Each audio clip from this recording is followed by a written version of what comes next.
परमात्मा हमारी आयु भी बढ़ा सकते हैं, आपको वेदों में दिखाते हैं। क्योंकि शिक्षा का हमें एक लाभ है तो यही है कि हम सदग्रंथों को स्वयं समझ सकते हैं। और जब तक हम नहीं समझेंगे, कोई भी हमें बढ़ा दे, कुछ भी कह दे, हम उससे की मान लेंगे। जिस कारण से आज तक हम यह भटक रहे हैं और नकली संतों के पीछे लटक रहे हैं। ये देखिएगा, ये है ऋग्वेद, आपको दिखाते हैं ये कहां से प्रकाशित है। सर्वदेशीय कार्य प्रतिनिधि सभा, महर्षि दानंद भवन, रामलीला मैदान, नई दिल्ली से। उनके फोन और फैक्स नंबर ये है। ये मुद्रक है Prince Offset Printers, 1510 Pataudi house, Daryaganj, New Delhi से। ऋग्वेद मंडल नंबर 10, सूक्त 161 161 और मंत्र नंबर 2 में, यदि रोगी नष्ट जीवन शक्ति वाला हो, यानी जिसका जीवन नष्ट होने वाला हो गया है, यदि अथवा सीमा से परे चला गया है, यदि मृत्यु के समीप पहुंच गया ही है, तो भी उस रोगी को, ये देखिए ना, दानंद के भक्ता ने, मैं वैद लिख दिया यहाँ पर, क्योंकि दानंद ये मानता था भगवान कुछ नहीं कर सकता, ना रोग काट सकता, ना उम्र बढ़ा सकता, इसलिए यहां लिख दिया मैं वैद। कष्टप्रद रोग के पंजे से छुड़वा लाता हूं और 100 शरद ऋतुओं तक जीने, यानी 100 वर्ष तक के लिए इसको बलयुक्त करता हूं। अब यहां जो इन्होंने जानबूझ कर बकवाद करी, इस मूल पाठ में इसमें वेद का जिक्र नहीं, क्योंकि वेद कोई मेडिसिन की बुक नहीं है, ये भगवान की जानकारी महिमा है इसके अंदर। अब यहां तो ये न लिख दिया, फिर परमात्मा कहते हैं चोर चोरावे तुंबड़ी, वो गड्ढा पानी में, वो गड्ढा हुआ ऊपर आओ ना, सच्चाई छानी ना है। लेकिन कहीं ना कहीं परमात्मा ने इनकी आंखें बंद कर ही दी, जहां इन्होंने सच्चाई लिख दी, ना चाहते हुए भी लिख दी। भगवान ने लिखवा दिया तो क्या लिखे थे, ये देखना। ऋग्वेद मंडल नंबर 9, सूक्त 80 और मंत्र नंबर इसका भी 2।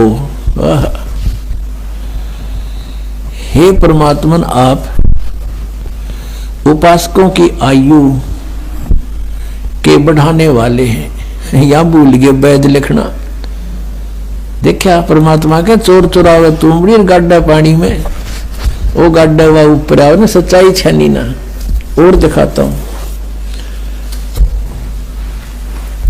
इन्हीं के अनुवाद में, ये देखिएगा, एक और दिखाते हैं इन्हीं परमात्मा। देखो ये दास अगर आपको अनुवाद करके या बताओ वैसे तो नहीं जुच्चे, क्योंकि ये आपका तो यकीन हो जा, पर ये होने ना दे,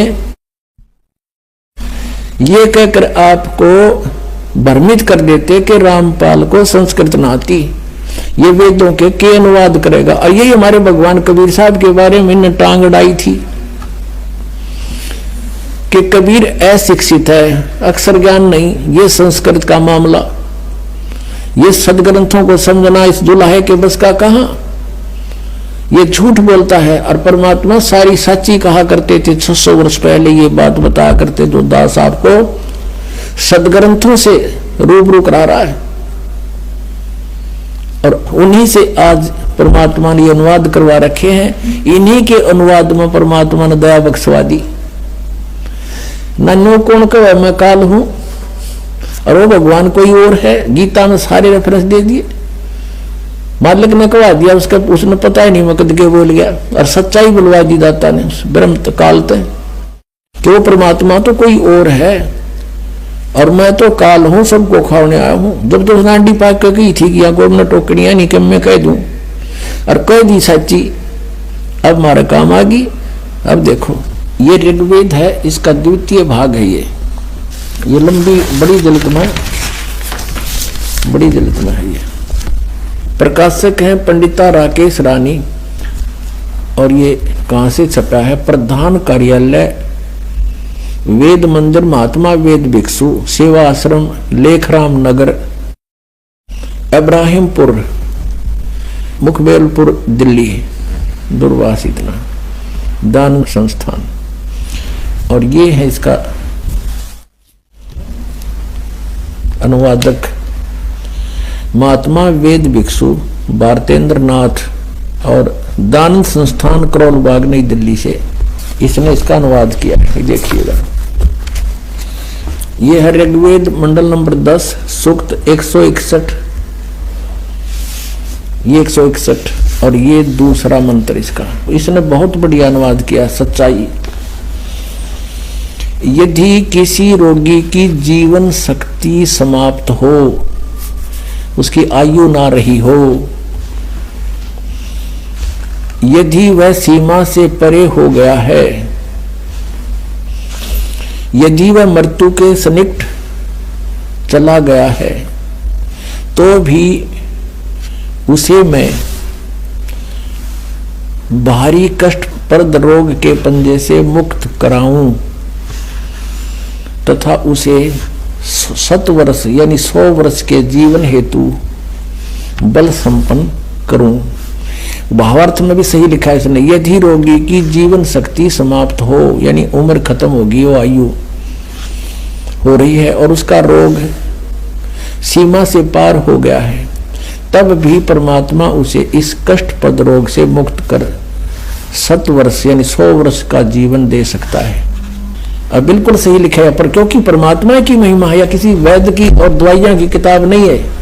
ये देखिएगा ऋग्वेद मंडल नंबर 9 सूक्त ये 80 का है, यहाँ 82 गलत लिख रखा है यहाँ, क्योंकि ये यहाँ से शुरू हुआ है 80 से और आगे 82 अलग होता है। ये यहाँ से है, ये 79वां सूक्त समाप्त हो गया, ये 80वां चल पड़ा और इसका ये 2 मंत्र यहाँ है, या आगे 82 शुरू हो जाता है, इसलिए 81 यहाँ लिख दिया उन्होंने, 81 भी पूरा हो गया।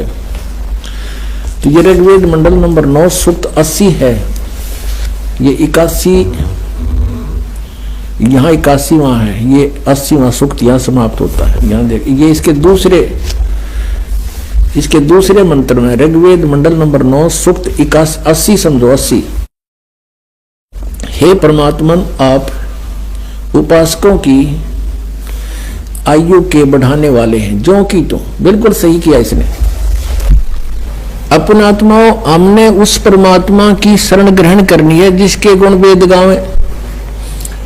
परमेश्वर स्वयं कहते हैं, वेद मेरा भेद है, मैं ना वेदन के माही,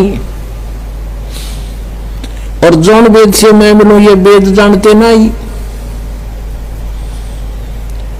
इन चारों वेदों के अंदर कबीर परमेश्वर कहते हैं मेरा ही गुणगान है। अपने द्वारा रची हुई सृष्टि को परमात्मा ही स्वयं आकर बताते हैं। वो क्या बताते हैं कि आप यहां कैसे आकर फंस गए इस काल के जाल में। जब तक हमें ये बात गहराई से नहीं समझ में आवेगी कि हम कैसे काल के जाल में फंसे, एक पल का भरोसा नहीं, ना जाने कब और के बिजली गिर जाए इस गंदे लोक में। हम एक प्रजा हैं, यहाँ के राजाओं की दुर्गति, अचानक मृत्यु देखकर हमें ये विश्वास हो जाना चाहिए कि ये लोग ठीक नहीं, लेकिन हमारे ऊपर इतना प्रेशर है इस काल भगवान का, हम सोचने की ट्राई भी करते हैं तो हमें इतना टाइम नहीं,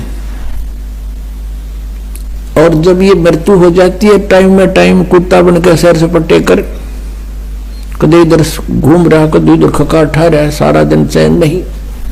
एक भक्त अपने मित्र से कहा करता कि आज सत्संग में चलेंगे। पहले दोनों मित्र थे, जब ये ज्ञान समझ में आने के उपरांत वो अपने मित्र से कहता है कि